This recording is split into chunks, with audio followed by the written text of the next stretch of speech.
রোজকার রান্নার থেকে আজকের রেসিপি কাঁচা কলার বড়ার ঝোল।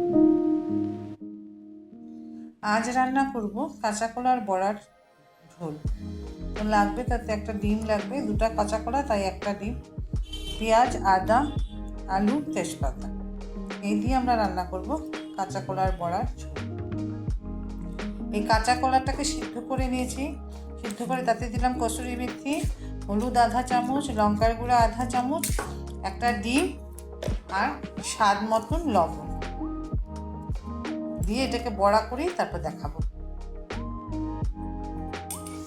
এইভাবে আমি একদম পুরো কাঁচা কলাটাকে হলুদ, লবণ, কসুরি মেথি, লঙ্কার গুঁড়ো আর ডিম দিয়ে মেখে নিলাম। এবার আমি কড়াতে বড়া ভাজবো।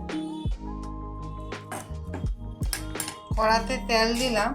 তেল দিয়ে আমি এই যে কাঁচা কলার বড়াগুলিকে এরকম গোল গোল করে ভেজে নেব।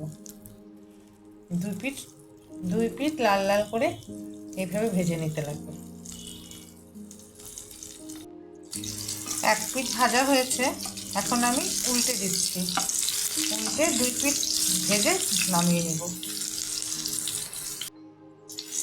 যে বড়াগুলি দুই পিঠ ভাজা হয়ে গেছে, এখন আমি তুলে নিচ্ছি।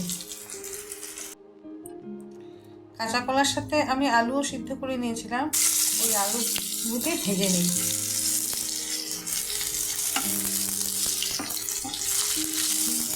আলুগুলি ভেজে উঠিয়ে নিব।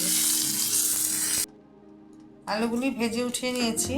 এখন আমরা ফোড়নে দিব একটা দারচিনি আর তেজপাতা দিয়ে আমি এই বাটিটার মধ্যে আদা পেঁয়াজ বাটা, হলুদ 1 চামচ, লঙ্কার গুঁড়া 1 চামচ, আধা চামচ জিরার গুঁড়া দিয়ে মশলাটাকে কষিয়ে নেব।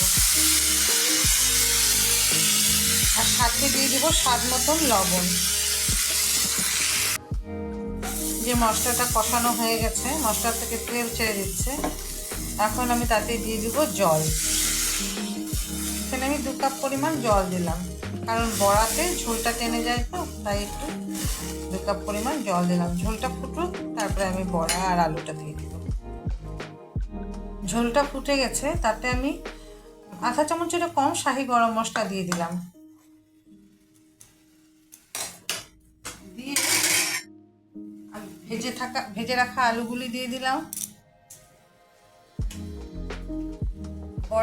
বড়াগুলিও দিয়ে দিলাম এইভাবে। দিয়ে আর 2-3 মিনিট ফুটাবো হাই ফ্লেমে, তারপর অফ করে দিব। এই যে কাঁচা কলার ঝোলটা হয়ে গেছে, তেলটা কিনারে কিনারে এসে গেছে, এখন আমি অফ করে দিব।